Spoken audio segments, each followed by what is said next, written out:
Welcome student. आज का हमारा टॉपिक है साइट ऑफ फोटोसिंथेसिस। ठीक है, कि फोटोसिंथेसिस कहाँ पे होती है लीव्स के अंदर। ये ना स्टूडेंट्स लीव्स का स्ट्रक्चर है।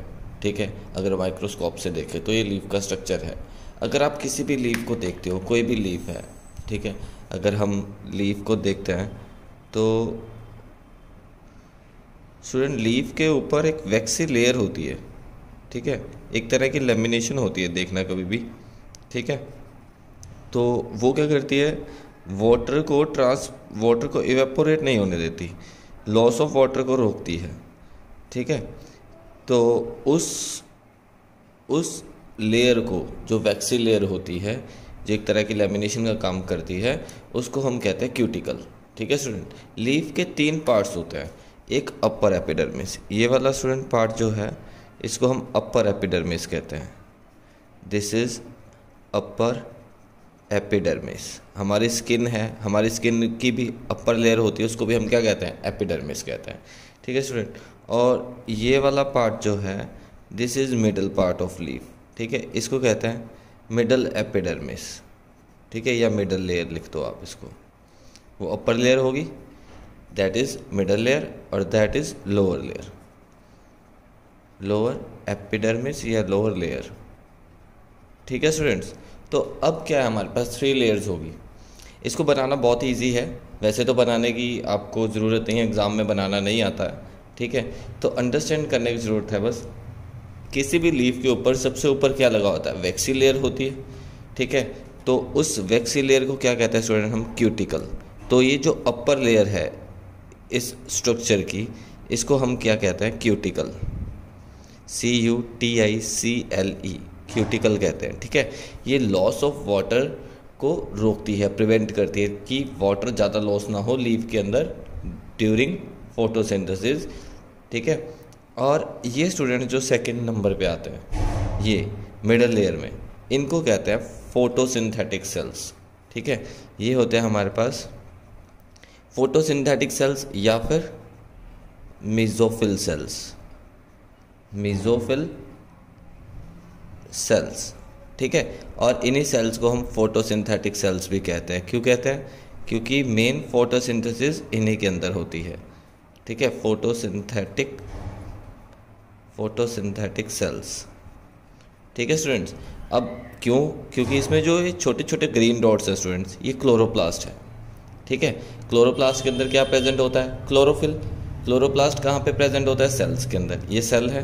ठीक है, और इनको मेसोफिल सेल कहते हैं। इन सेल्स के अंदर क्लोरोप्लास्ट है।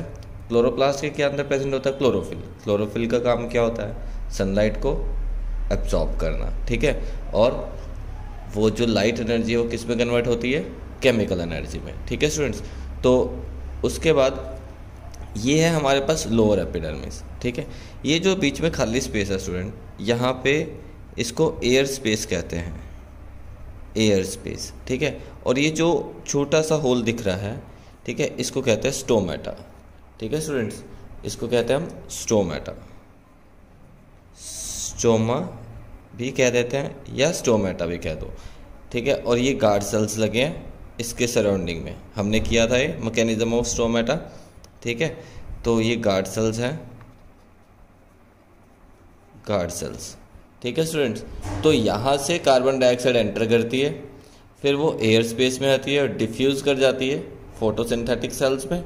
यहाँ पे इस कार्बन डाइऑक्साइड को क्या किया जाता है, यूज़ किया जाता है। क्लियर है स्टूडेंट, तो इसको अब अच्छे से डिफाइन कर लेंगे। तो सबसे पहले क्लोरोप्लास्ट, आपको पता है स्टूडेंट्स क्या होता है, क्लोरोप्लास्ट क्या होता है, ऑर्गेनली होती है, एक सेल का ऑर्गन होता है। ये सेल है, सेल के अंदर जितने भी ये पार्ट्स इसके प्रेजेंट है उसको क्या कहते हैं, सेल ऑर्गन्स। ठीक है, तो chloroplast are the organ in the cell of green plant. ठीक है, chloroplast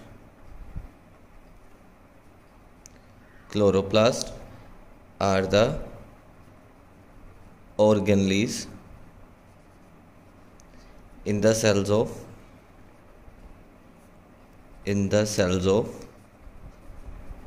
green plants।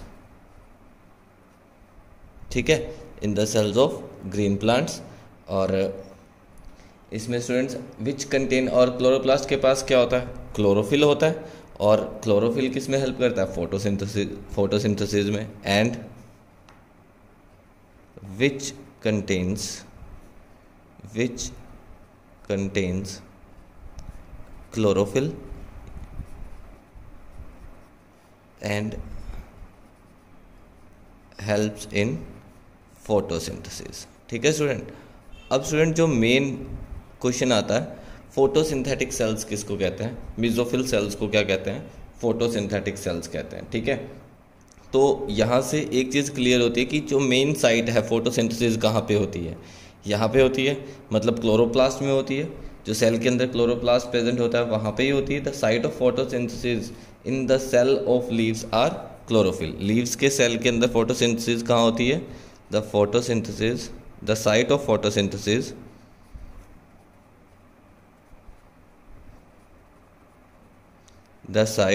Photosynthesis in the cells of leaves are, कौन सा साइट है मेन फोटोसिंथेसिस का स्टूडेंट? क्लोरोप्लास्ट। क्लियर है? तो क्लोरोप्लास्ट मेन साइट कहा जाता है फोटोसिंथेसिस का। और क्लोरोप्लास्ट के अंदर कौन से सेल्स होते हैं, या क्लोरोप्लास्ट किन सेल्स में प्रेजेंट होते हैं?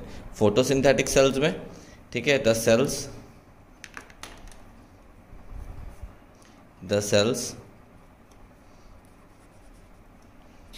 in which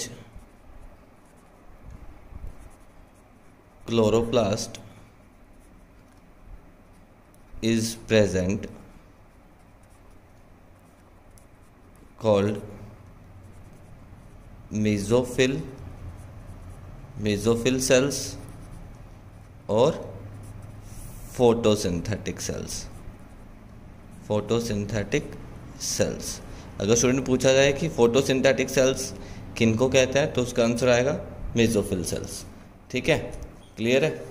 तो ये स्टूडेंट्स हमारे पास मेसोफिल सेल आ गया, मेसोफिल सेल, और इनको क्या कहते हैं हम? Photosynthetic sales.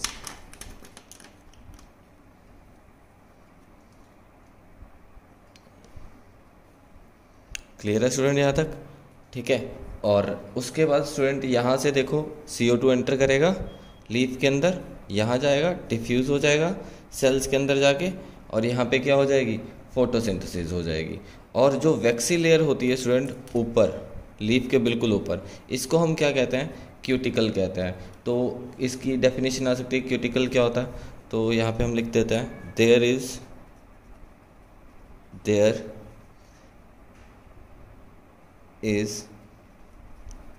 a thin waxy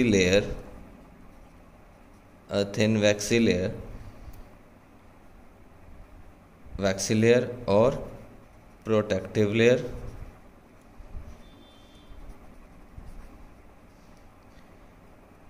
above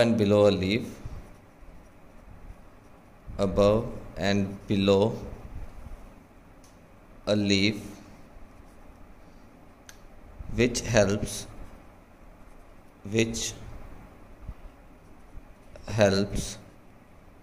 to reduce the loss of water, ये लॉस ऑफ वाटर को क्या करती है? रिड्यूस करती है, ज़्यादा नहीं वाटर लूज होने देती। ठीक है, कॉल्ड क्यूटिकल। और इस लेयर को हम, प्रोटेक्टिव लेयर को और वैक्सी लेयर को क्या कहते हैं? क्यूटिकल।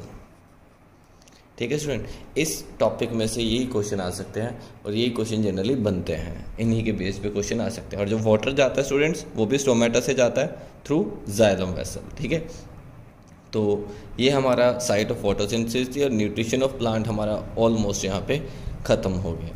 क्लियर है स्टूडेंट्स?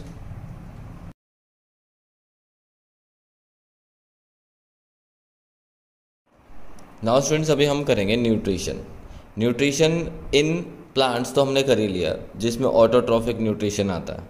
ठीक है, जिसमें ऑर्गेनिज्म या प्लांट्स अपना खाना खुद बनाते हैं। ठीक है, और हेटेरोट्रॉफिक न्यूट्रिशन क्या होता है? This is the mode of nutrition in which organism depends on plants और other organism for their food. इसमें जो भी, इस कैटेगरी में जो भी एनिमल्स या जो भी प्लांट्स आते हैं वो अपना खाना खुद नहीं बनाते, वो किसी और के ऊपर डिपेंड होते हैं। ठीक है, एनिमल्स का तो हमें पता ही है, लाइक ह्यूमन बींग्स, हम लोग भी हैं, हम किसी अदर ऑर्गेनिज्म के ऊपर डिपेंड करते हैं। ठीक है, जैसे कुछ लोग चिकन खाता है, नॉन वेज खाता है, तो वो अदर ऑर्गेनिज्म के ऊपर डिपेंड हुए। हम लोग वीट खाते हैं, ठीक है, और वेजिटेबल्स खाते हैं, तो हम किसके ऊपर डिपेंड हुए? प्लांट्स के ऊपर भी डिपेंड हुए। ठीक है स्टूडेंट्स, तो हेटेरोट्रॉफिक न्यूट्रिशन वो मोड ऑफ न्यूट्रिशन होता है जिसमें ऑर्गेनिज्म किसी अदर प्लांट या एनिमल के ऊपर डिपेंड होता है या ऑर्गेनिज्म के ऊपर डिपेंड होता है। ठीक है, the mode of nutrition, the mode of nutrition in which organism depends on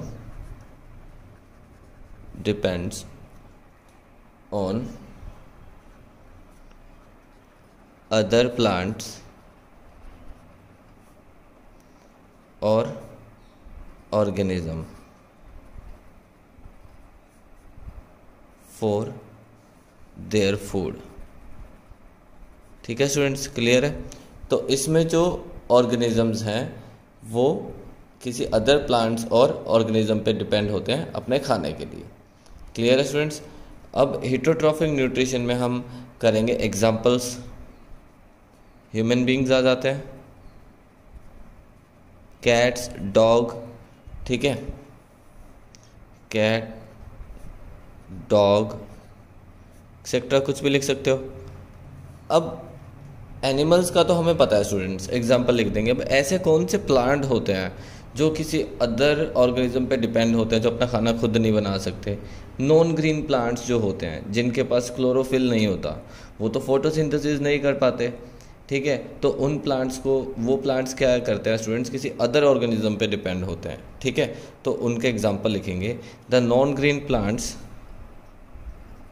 the non green plants, जो भी नॉन ग्रीन प्लांट्स होते हैं हमारे पास, the non green plants which can not make their own food, which can not make their own food, जो अपना खाना खुद नहीं बना सकते, by photosynthesis, by photosynthesis also obtain their food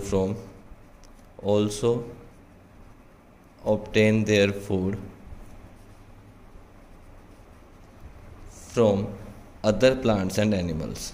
ठीक है, अदर प्लांट्स एंड एनिमल्स। तो उन नॉन ग्रीन प्लांट्स के एग्जाम्पल कौन से प्लांट हैं ऐसे? ठीक है, तो उनके एग्जाम्पल है स्टूडेंट, पिक्चर प्लांट होता है एक, जिसको हम पिक्चर प्लांट कहते हैं। इसका आपको एनिमेशन अभी दिखाई दे जाएगा। ठीक है, पिक्चर प्लांट, ठीक है, और एक विनस फ्लाई ट्रैप प्लांट होता है, and Venus fly trap plant. ठीक है student, Venus fly trap plant, ये दो प्लांट होते हैं जो अदर ऑर्गेनिज्म के ऊपर डिपेंड होते हैं, pitcher plant and Venus fly trap plant.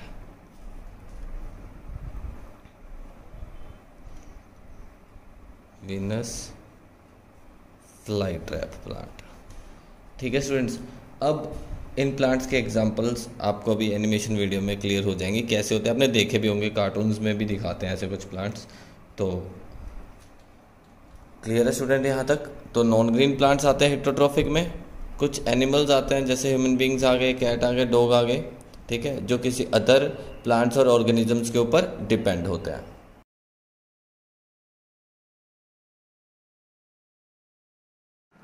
Now students, हम डिस्कस करेंगे अभी हेटेरोट्रॉफिक न्यूट्रिशन। ठीक है, हेटेरोट्रॉफिक न्यूट्रिशन क्या होता है?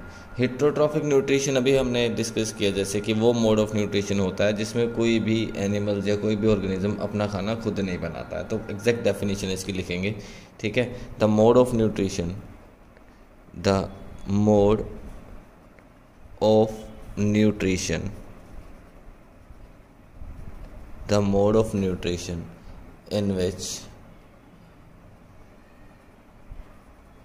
in which organisms organisms cannot makes their own food. Organisms cannot make their own food from simpler inorganic material की like CO2। जैसे प्लांट्स की बात करें, प्लांट्स ऑटोट्रॉफिक थे, वो अपना खाना कहाँ से बनाते थे? इनऑर्गेनिक मटेरियल से, ठीक है। और हेटेरोट्रॉफिक कौन से हैं? जो इनऑर्गेनिक मटेरियल से अपना खाना नहीं बना सकते, लाइक CO2, वाटर, ठीक है स्टूडेंट्स। और ये अपना खाना फिर कैसे बनाते हैं? एंड ये किसके ऊपर डिपेंड रहते हैं? एंड डिपेंड्स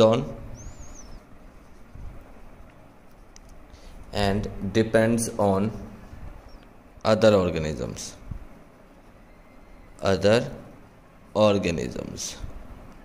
और अदर ऑर्गेनिजम्स के ऊपर ये डिपेंड होते हैं। क्लियर है स्टूडेंट्स? समझ आया आपको यहाँ तक? तो उनको हेटेरोट्रॉफिक न्यूट्रिशन कहते हैं।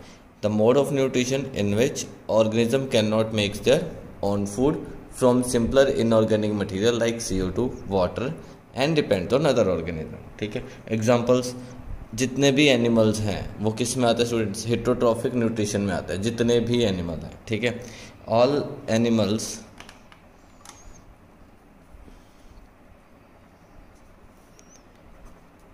एनिमल्स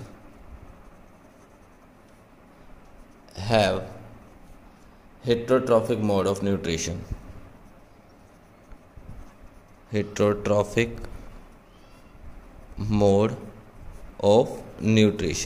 जितने भी एनिमल्स हैं स्टूडेंट, उन सबका हेटेरोट्रॉफिक मोड ऑफ न्यूट्रिशन होता है, ठीक है। और कुछ बैक्टीरियाज भी आ जाते हैं। मोस्ट बैक्टीरिया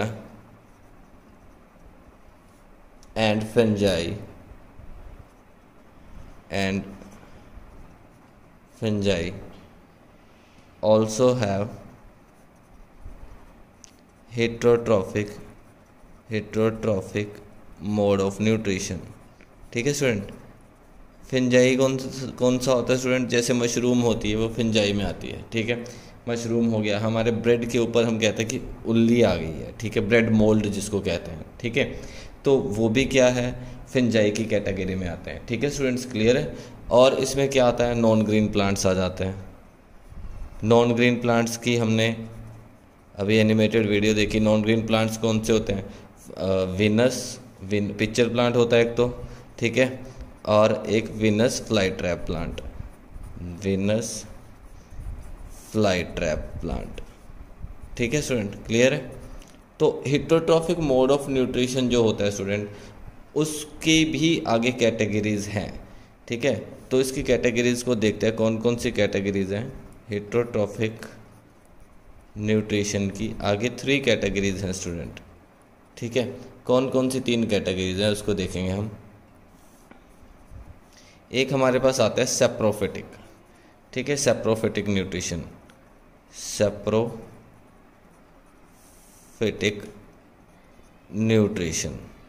ठीक है स्टूडेंट।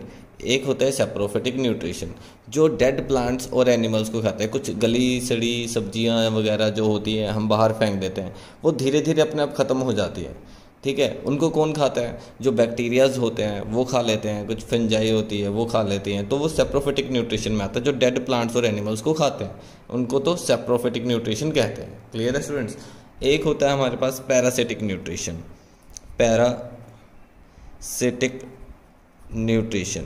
इसमें क्या होता है स्टूडेंट? आप देखो बफेलोज होती हैं, ठीक है।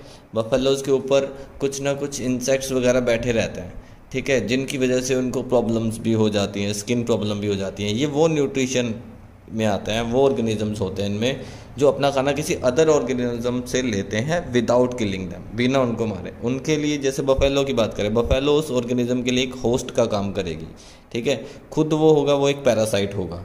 क्लियर है स्टूडेंट? तो उसमें पैरासिटिक न्यूट्रिशन में आता है वो वाले। इसको हम अच्छे से क्लियरली डिफाइन करेंगे एक एक को। पहले अपन सिर्फ इनकी कैटेगरीज देखते हैं। सेप्रोफिटिक न्यूट्रिशन जो डेड प्लांट्स और एनिमल्स को खाते हैं, ठीक है। पैरासिटिक न्यूट्रिशन जो अदर ऑर्गेनिजम्स के ऊपर डिपेंड करते हैं, अपना खाना अदर ऑर्गेनिज्म से लेते हैं विदाउट किलिंग, ठीक है। और इसमें क्या होता है, थर्ड इज़ होलोजोइक न्यूट्रिशन।